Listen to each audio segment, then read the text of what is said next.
What's going on, guys? This is Real Deal Fantasy HQ with your boy LQ, back in for another great episode. In today's episode, we are talking about the do's and don'ts when it comes to draft day, people. When it's draft day, you need to be locked in, focused, have your guys you're going to get, have your guys you're going to avoid. But there are some things that we need to not do and things that we need to do come draft day. So I'll be going over a little bit of these things today, so I don't want to waste any more time. So let's get right into the episode.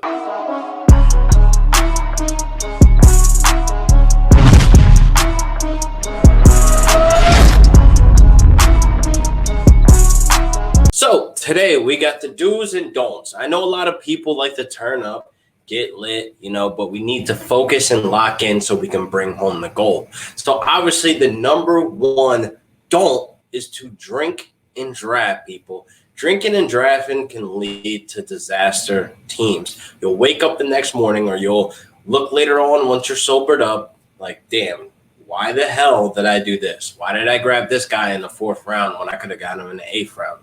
Why did I not try to go get the guys that I had planned, prior to the night of doing mock drafts and etc. Trying to have a game plan set. But when you drink and draft, you destroy your chances of bringing home the gold, people. I know a lot of horror stories about people that, that got trashed, pre-game too hard, and then they ended up with, basically their entire homer team. You know what I mean? Like we had a Jets fan end up drafting a whole bunch of Jets players and not realizing because they were just completely drunk out of their mind. But again, I know everybody likes to have a good time on draft day, especially if you're doing live drafts.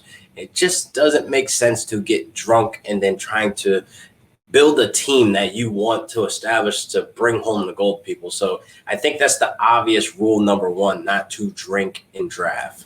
Now, what you should do on draft day is keep an eye out on all the rumor reports, injury reports, all the NFL news, to the T, even during the draft. You know what I mean? Like in the morning, I like to go to rumor report trades or injuries, etc. We might not have a preseason this year, so that's nothing that we really need to worry about.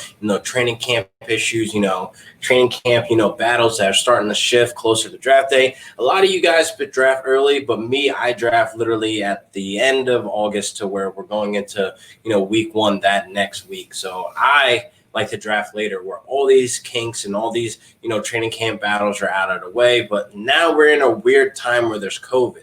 So definitely you want to keep an eye on all the NFL reports, have notifications on all through the draft, before the draft, days before the draft. Just be mindful and aware of what's going on in the NFL, because you don't want to be that guy that's drafting a guy, pretty high, let's say like the 3rd or 4th round, and this guy just, hurt his ankle or he tore his ACL. You don't want to be one of those guys. We had a guy actually draft Andrew Luck a day after he retired.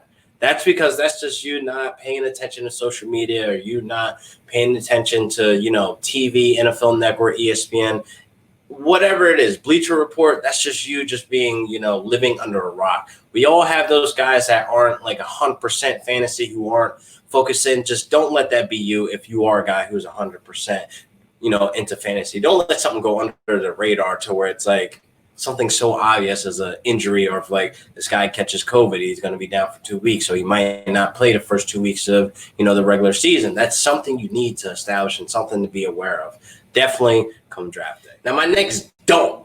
Do not be a sheep. Be a wolf. Do not be a sheep when it comes to drafting. Don't follow trends in the draft. Don't start panicking, because there's plenty of times, 2 years in a row, this is well documented on my channel of my live draft, my draft parties, people fall into trends, people, and it always seems to be falling with the tight ends. Now, here's what happens.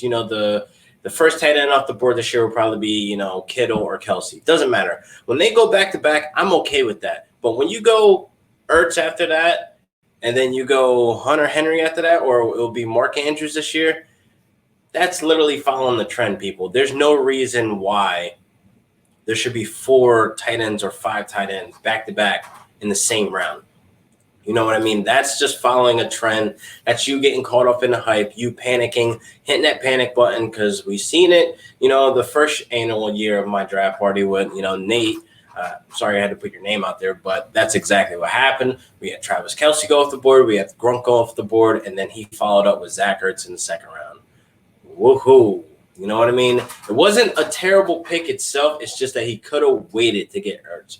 Ertz that high in the second round, and 2018, it might have been okay, all right, but I still wouldn't have done that on the tight end position. You guys know where I stand with the tight ends. I don't need to jump that high to grab a tight end, and when I only need one for the entire season. So that's my ordeal with the whole tight end situation. But don't follow trends. Just because one guy did it and another guy did it, don't be that guy to follow up. Just following trends of what people are doing at the time. For my next do be ready to change your game plan come draft day. Things can happen within the draft. It all depends on your league mates. You should know their habits by now if you've been in the league very long with them. You should know some of their tendencies. You should know studying your league mates. That's just something you should be doing. So don't be scared to change your game plan at a drop of a dime, because anything can happen. You need to be prepared for, the little wrench into your plan, or, a league mate snipes you, or whatever the case may be. You may be, having your eye set on this one player that you're about to get, that he's about to fall into your lap, and then boom, you're sniped. Just adapt and navigate into a new game plan. Maybe you have to just do what's best available, right there in that round, just because you got sniped.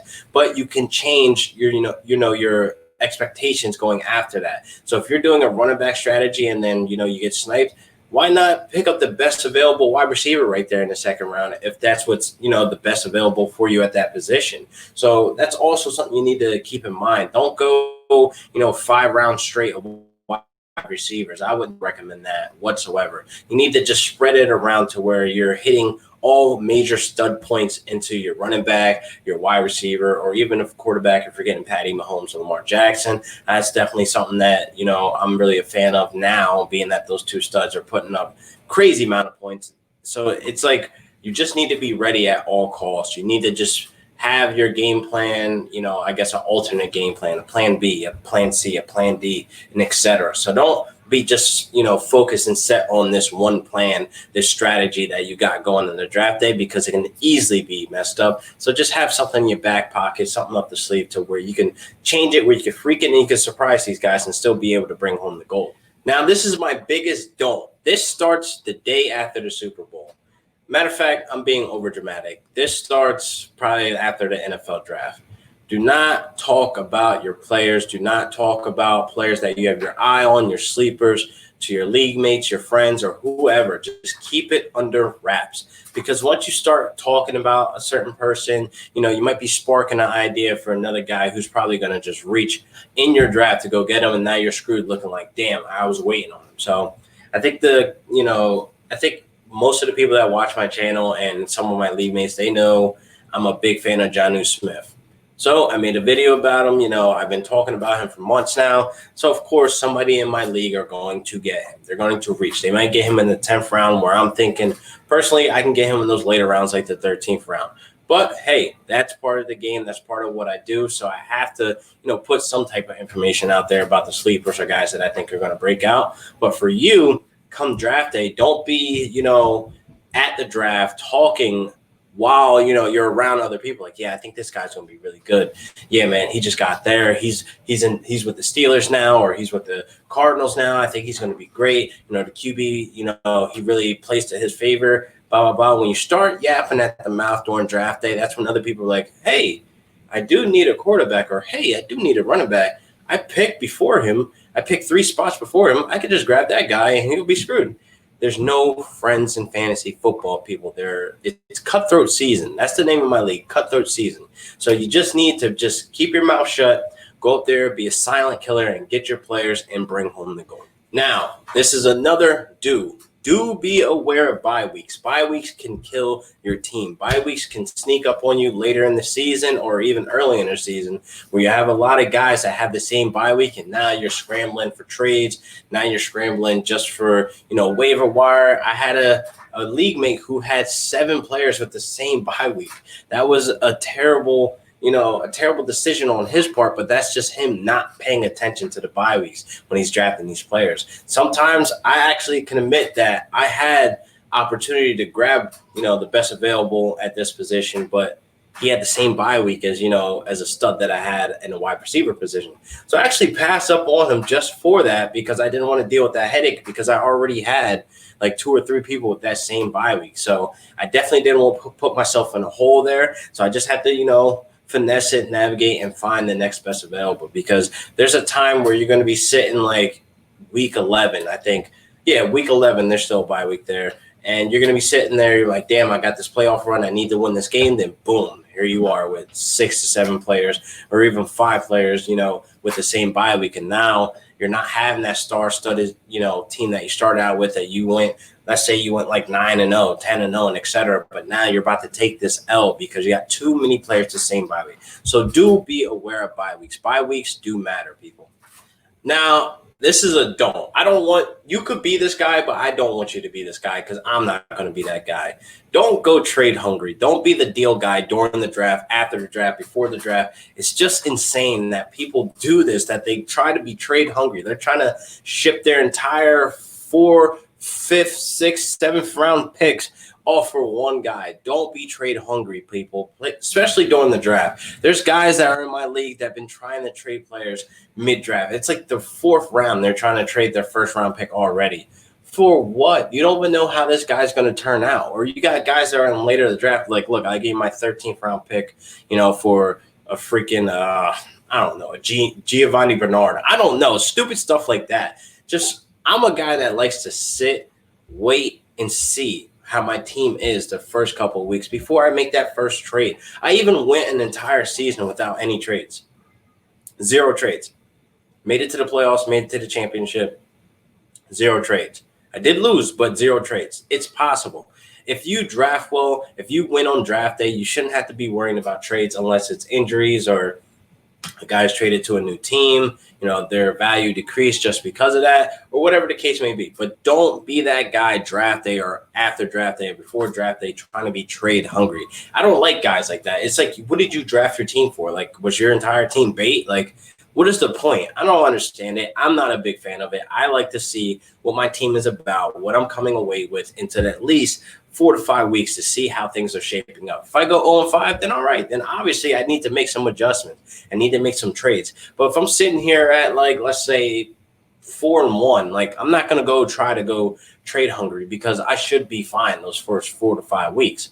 So that's all I'm preaching. Don't be that guy. You can be that guy, but I'm not a fan of it. I don't think those guys even win. You know what I mean? I don't find them in the playoffs. I don't find them at the championship when it comes to the big dance. I don't see those guys making it. You know what I mean? They're just so worried about flipping players. And some of these guys, they get so lost in the sauce, they start flipping so many players, their team still sucks. You know what I mean? So don't be that guy.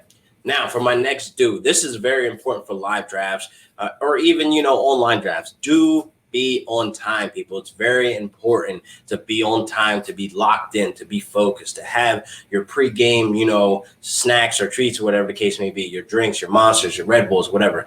Be locked in, focused, ready to go for draft day. Be on time, people. I cannot stress that enough. You don't want to be that guy that's late. It's a freaking draft already started and you're up in like 2 picks. Now you're like scrambling to see who's available, who was taken, or what can I do? Is my plan already destroyed going into the draft? You know what I mean? Because such and such took this guy, took that guy. So just be on time, people. That's all I ask, man. It's very important to be on time for draft day. Now, this one is a very common don't do it. Don't be this guy. Don't be a homer. It's okay if you're like a Patriots fan or if you're like a Green Bay Packers fan or a Rams fan, but don't be a homer. It doesn't make sense. I had a league mate. I'm not going to say his name. He's probably going to watch this and know that I'm talking about him, but he had 7 Chargers players. Like, why did you have the entire offense, defense, and kicker of Chargers? And they all have the same bye week. This goes back to my don't. They have the same bye week, so you're going to be screwed once that bye week hits because you have nobody else available because you're taking these guys higher than their ADP, higher than expected because you want to be a homer because you feel as though you have that feeling. Don't be a feeling guy. You have that feeling that Hunter Henry's going to be healthy this entire season. He's going to kill it. Or you have a feeling that your defense is a top 5, top 3 defense. They're going to kill it every single week. Just understand and listen that being a homer can kill your team very slowly. very slowly. It can kill your team very bad because once injury pops up, now let's say Mike Williams gets hurt. I'm staying on the Chargers because this actually happened. This is real. Mike Williams gets hurt, or Phillip Rivers got hurt. Now Keenan Allen, Mike Williams, Austin Eckler, Melvin Gordon, all their values just drop because of that one. And you're going to suffer because they're all on the same team. So that's the problem of being a homer when you do that much. You go to that extreme.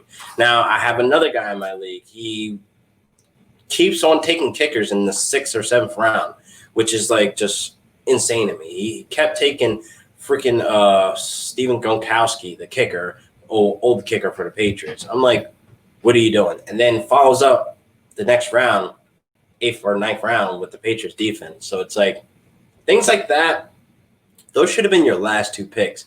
Now you're missing out on 9th and 10th round or 7th round, player values because you took a kicker in the defense. Like, this is what I'm talking about when you're being a homer. You're not thinking straight. You're not playing fantasy football straight. You're trying to just get, a QB, a running back, a wide receiver, a tight end, a defense, and then a kicker.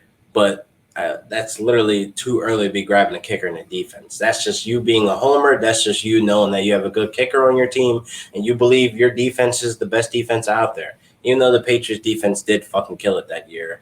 But, hey, I'm not taking the defense in the 9th or 10th round. I don't care if it's freaking the Ravens of when 05 when they had Ray Lewis. I'm not doing it. Just understand I'm not doing it. But that is definitely a don't. Don't be a homer. So this next one is not really a do or don't. It's just a more of an understanding when it comes to drafting, when it comes to fantasy football. There's never a time where I need a guy at all costs, like 110%. I need this guy on my team to where I'm reaching, 2 to 3 rounds above his ADP, or I'm doing outlandish, trades or whatever the case may be just to go get him within the draft.